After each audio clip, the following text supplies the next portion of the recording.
അവിടുന്ന് നമ്മൾ കണ്ടിട്ട് അവിടുന്ന് രണ്ടായിട്ട് തിരിഞ്ഞാൽ ഒരു ഭാഗം ഇത്. അപ്പുറത്ത് അവിടുന്ന് മരം നിൽക്കുന്നത് കണ്ടോ, അവിടെ ത്രിവേണി സംഗമം. അതിനപ്പുറത്താണ് ഈ പറഞ്ഞ ആലുവ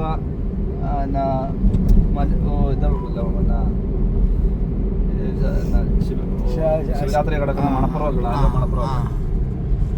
സ്വാമിയെ തള്ളിയിട്ട് അപ്പൊ ഇവിടെ അല്ലേ? അത് നീ ലൈവിനകത്ത് പറഞ്ഞ് ഇനി അവരുടെ അടി കൂടെ മേടിക്കാൻ വേണ്ടി അവക്കറിയത്തില്ല സ്റ്റോറി.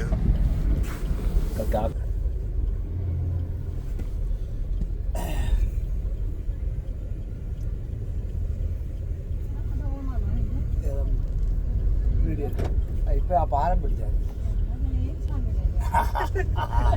അറിയാൻ വേണ്ടിട്ടാ ഭയങ്കര സൗമ്യമായിട്ട്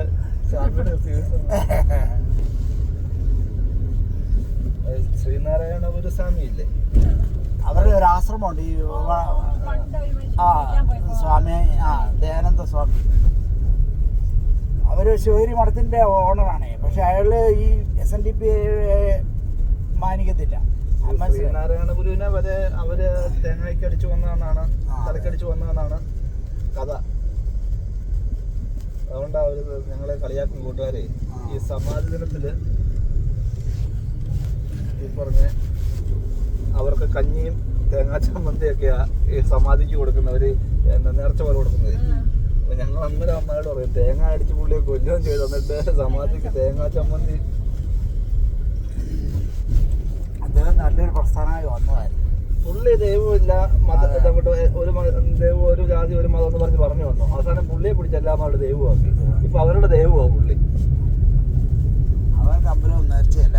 അതെ, പുള്ളി ഒരിക്കലും അതിനോട് പുള്ളി ജീവിതത്തോട് പുള്ളി അംഗീകരിക്കുന്ന ആളല്ല. പുള്ളിക്ക് മതമില്ല. പുള്ളി ഒരു സാമൂഹിക പരിഷ്കർത്താവായിട്ട് മാത്രം നിലകൊണ്ട ആളാണ്. ഇപ്പം പുള്ളിയെ വിളിച്ച് അപേക്ഷിക്കാൻ വരെ തുടങ്ങി. ഇപ്പൊ ചുരുക്കി പറയാതെ പുതിയ ആരോ ഇപ്പൊ ദൈവമായിട്ട് വരുന്നുണ്ട്. ഭയങ്കര ഇഷ്ടംപോലെ ആ ദൈവങ്ങളുണ്ട്. ഇന്നലെ പിടിച്ച പുള്ളിയില്ലേ, പോലീസ് പിടിച്ചോണ്ട് പുള്ളി വലിയ ഗുരുവായിരുന്നു. പുള്ളി ഇവിടെ പുള്ളി കണ്ടില്ലേ, ഇടക്കാലത്ത് മുസ്ലിമായിട്ട് വേഷം കെട്ടി മുക്രിയാന്ന് പറഞ്ഞ് നടന്ന പൈസ ഉണ്ടാക്കി. അത് കഴിഞ്ഞിപ്പം മറ്റേ പൂജാരിയായി, ജോത്സ്യനായി. പുള്ളിക്ക് പൈസ എവിടെ നിന്ന് കിട്ടുമോ ആ വകുപ്പിലെല്ലാം പുള്ളി പോകും. അതിലേ പറഞ്ഞ റോക്കറ്റ് വിടണമെങ്കിൽ പുള്ളിയോട് സമയം ചോദിക്കണം. എന്നിട്ട് ഇതിലെല്ലാം കുറെ ആൾക്കാർ പോവുകയും ചെയ്യും. അതെ, നമ്മുടെ നാട്ടിൽ അങ്ങനെ ഒരു വലിയ കേസാണ്. അതായത് മോൻസമ്മാവങ്കൽ എന്ന് പറഞ്ഞ ആള്, മോശയുടെ അംശവടി, മറ്റേ യൂദാസ് യേശുവിനെ ഒറ്റ കൊടുത്തപ്പോ കിട്ടിയ 30 വെള്ളിക്കാശ് അതുവരെ പുള്ളിയുടെ കയ്യിലുണ്ടെന്ന് പറഞ്ഞിട്ടും കേരള DGP അടക്കമുള്ള ആൾക്കാർ പുള്ളിയുടെ സുഹൃത്തുക്കളായിരുന്നു. അപ്പൊ ഒന്ന് ഓർത്ത് നോക്കി, മോശയുടെ അംശവടി മോശ കൊണ്ടുവന്നത്. അതായത് ക്രിസ്തു 2000 കൊല്ലമായി, അതിനും 10,000-3000 കൊല്ലങ്ങൾക്ക് മുമ്പുള്ള കഥയാണ് പഴയ നിയമത്തിൽ അത് മോശമുള്ളത്.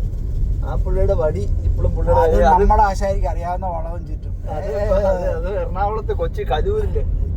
പിന്നെ യേശു 2000 കൊല്ലം മുമ്പ് ഒത്തി കൊടുത്തിട്ട് മറ്റേ അന്ന് തന്നെ പറയുന്നുണ്ട്, ബൈബിളിനെ തന്നെ പറയുന്നുണ്ട്, വെള്ളിക്കാശ് വലിച്ചെറിഞ്ഞെന്നാ പറയുന്നത്. ആ വെള്ളിക്കാശ് 30 എണ്ണവും ഈ പുള്ളി പിറക്കി ഇവിടെ കൊച്ചി കലൂര് വീട്ടിൽ വെച്ചിരിക്കുവായിരുന്നു. അങ്ങനെയല്ല ബൈബിളിനകത്ത് പറയുന്നത്. അവസാനം കൊണ്ട് പോയി വെള്ളിക്കാശ് വലിച്ചെറിഞ്ഞിട്ട് പോയി അത് മൊത്തം മോൻസമ്മാവങ്കൽ ഇറക്കണ്ടു. എന്നിട്ടും കേരള DGP, വലിയ വലിയ രാഷ്ട്രീയ നേതാക്കന്മാര് എല്ലാരും ഇവരുടെ മെയിൻ ആളായിരുന്നു. എല്ലാരും ഇതായിരുന്നു. ഈ പുള്ളി മോഹൻലാലിനെ പറ്റിച്ചത് ഈ പുള്ളിയാന്നേ. അതുകൊണ്ട് മോഹൻലാൽ രക്ഷപ്പെട്ടു. മോഹൻലാലിനോട് ആനക്കൊമ്പാന്നും പറഞ്ഞോട്ട് മറ്റേ ഫൈബർ കൊമ്പ് മോഹൻലാലിന് കൊടുത്ത് ഈ മാവങ്കനാ പക്ഷെ മോഹൻലാലിനെ റൈഡിൽ പിടിച്ച് ആനക്കൊമ്പാന്നും പറഞ്ഞുകൊണ്ട് തെളിവെടുപ്പിന് കൊണ്ടുവന്ന് കഴിഞ്ഞപ്പോഴത്തേക്ക് ആ സാധനം ഫൈബറായിരുന്നു. അന്നേരം മോഹൻലാൽ വരെ അറിയുന്നത് ഈ സാധനം ഫൈബറാന്ന്. അതുകൊണ്ട് മോഹൻലാൽ രക്ഷപ്പെട്ടു. കാശ് പോയാലും നാണക്കാടുണ്ടായാലേ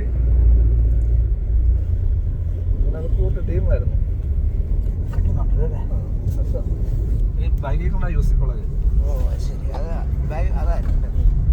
ബൈക്ക് നമ്മൾ പുറകിൽ തിരിഞ്ഞിടല്ലേ, ആ പള്ളി ശോക്കോട്ട പോലെ കണ്ടതില്ല, ആ വലത് സൈഡിൽ കണ്ട് മൊത്തത്തിലതായിരുന്നു.